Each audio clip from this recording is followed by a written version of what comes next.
Assalamualaikum warahmatullahi wabarakatuh. Perkenalkan, nama saya Muhammad Fajrul Falak dari Kepil Wonosobo, dari Universitas Sains Al-Quran Wonosobo. Di sini saya akan melakukan promosi kesehatan kepada salah satu keluarga saya. Nanti saya akan berbincang-bincang dengan beliau. Langsung saja kita ke Assalamualaikum warahmatullahi wabarakatuh. Waalaikumsalam. Perkenalkan, nama saya Muhammad Fajrul Falak. Sudah kenal? Iya. Ya, di sini saya akan mempromosikan kesehatan tentang diare atau di desa-desa bisa disebut mencret. Apakah Mas tahu apa itu diare? Sedikit tahu tapi tidak secara menyeluruh. Ya, saya akan menjelaskan apa itu diare. Diare adalah tinja yang keluar atau mencret tadi lebih dari 3 kali dalam sehari. Itu bisa disertai darah ataupun lendir, atau bisa tanpa lendir ataupun tanpa darah. Itu terjadi biasanya akibat dari beberapa faktor. Diare sendiri penyebabnya ada berapa? Ya, tadi saya mau bilang Ya. itu penyebabnya ada 4 hal. Yang pertama itu karena faktor makanan, faktor malabsorpsi, faktor fisiologis, dan faktor infeksi. Yang pertama dulu itu faktor infeksi. Infeksi itu bisa disebabkan karena infeksi virus, bakteri, ataupun parasit. Yang kedua itu faktor malabsorpsi, ataupun faktor di mana usus itu tidak sempurna dalam menyerap makanan. Yang ketiga itu faktor makanan. Di sini biasanya kan Masnya makan sayur.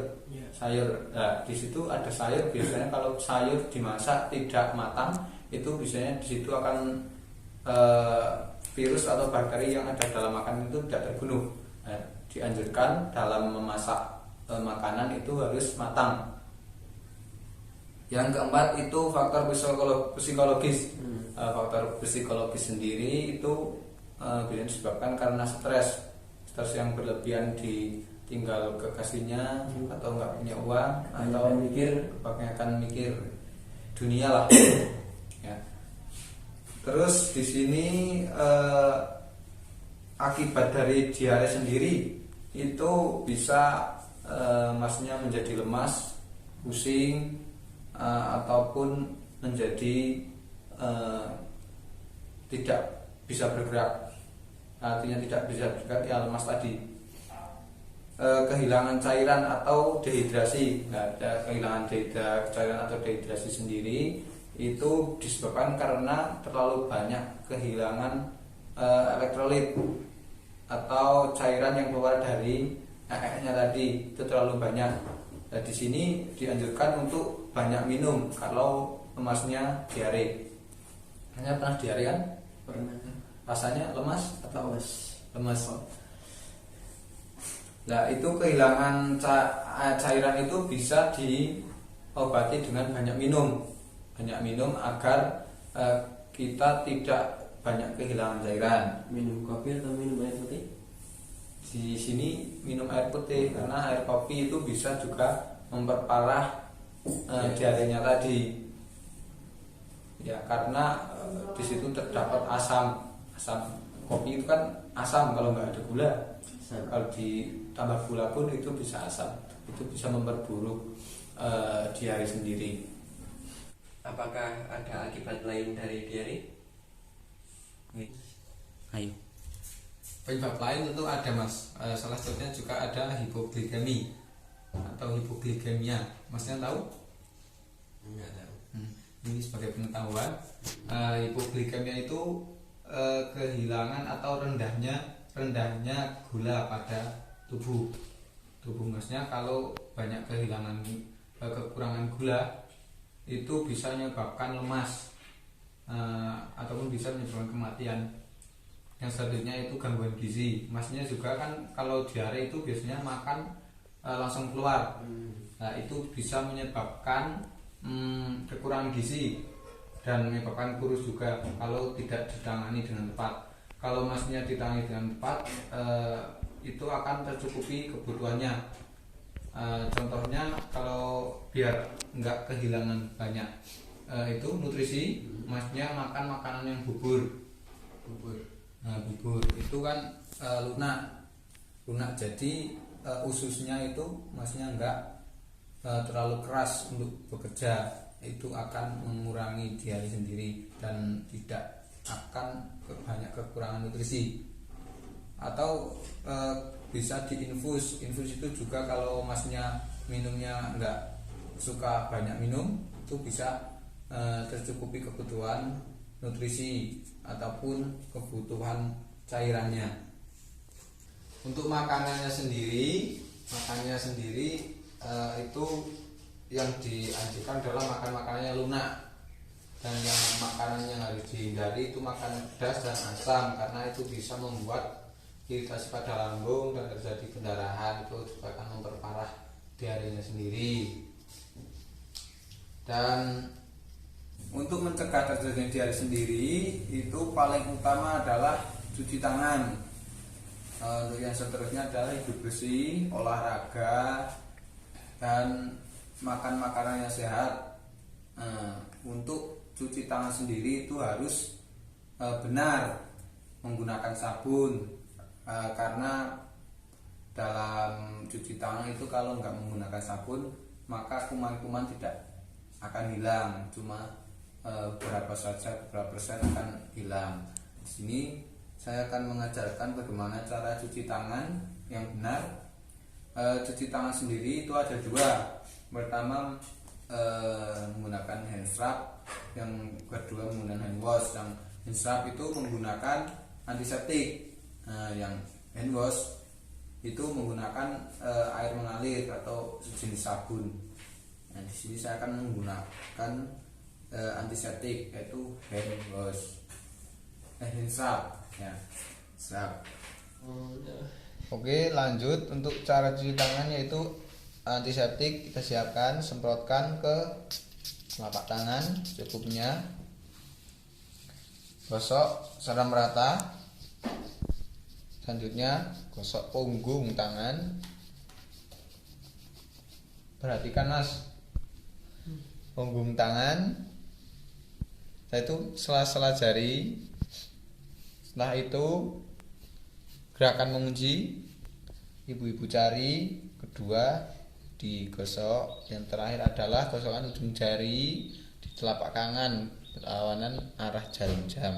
Nah itu. Yuk. Sudah, tentu Anda bisa mempraktekannya. Ya. Coba.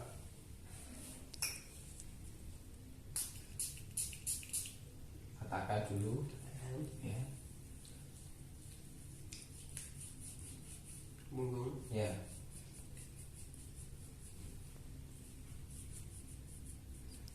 Sela-sela jari. Kunci. Ya, kunci. Hal itu ibu jari. Dua. Gini mas. Ya. Ujung jari. Ujung jari. Nah, jari dua-duanya. Ya, sudah bisa ya. Kan nanti bisa dipraktekkan kepada seluruh anggota keluarga agar bisa dilaksanakan dengan baik. Ya. Sudah saya sampaikan materinya. Sekarang saya akan bertanya, apa itu diare? Diare itu mencret atau buang tinja 3 kali dalam sehari. Lebih. Atau untuk penyebabnya tahu? penyebabnya faktor infeksi, Betul. makanan, psikologis. Kurang satu berarti. Ya, yang satu itu malabsorpsi, atau kurangnya penyerapan pada usus. Ya. Untuk makanan yang harus dihindari tahu? Makanan yang pedas dan asam. Yang diperbolehkan untuk dimakan? Makanan yang cair atau ringan. Betul sekali. Terima kasih atas keikutsertaan dalam promosi kesehatan ini. Semoga bermanfaat untuk Anda dan keluarga dan bisa diterapkan di lingkungan, akan bermanfaat. dan semoga kita bisa bertemu di lain kesempatan. Mari kita membaca sholawat Tibbil Qulub agar kita, keluarga, semua guru-guru dan semua orang yang kita cintai sehat lahir dan batin.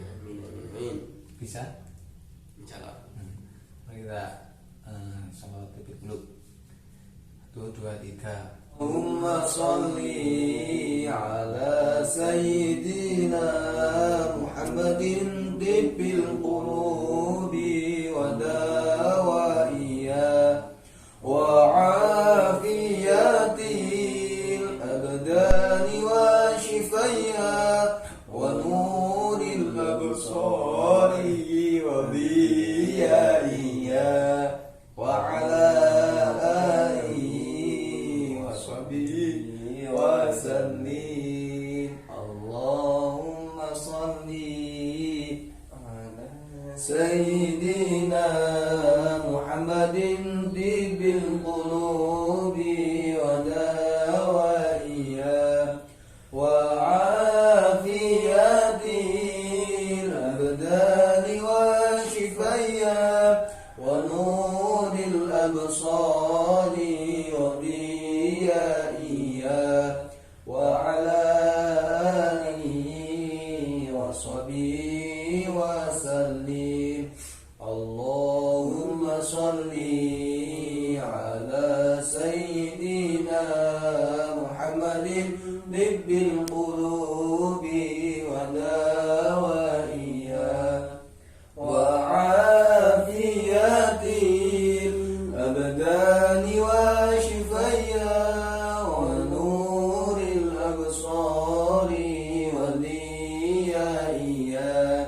وعلى آله وصحبه وسلم. Sekian tugas dari saya. Apabila banyak kesalahan, saya minta maaf sebesar-besarnya. Itu dari saya. Assalamualaikum warahmatullahi wabarakatuh.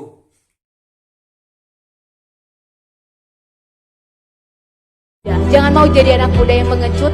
Hidup cuma satu kali, mari hidup yang berarti. Akan ada yang berubah, akan ada yang bertahan. Tapi satu yang pasti, harapan, keyakinan, dan cita-cita harus terus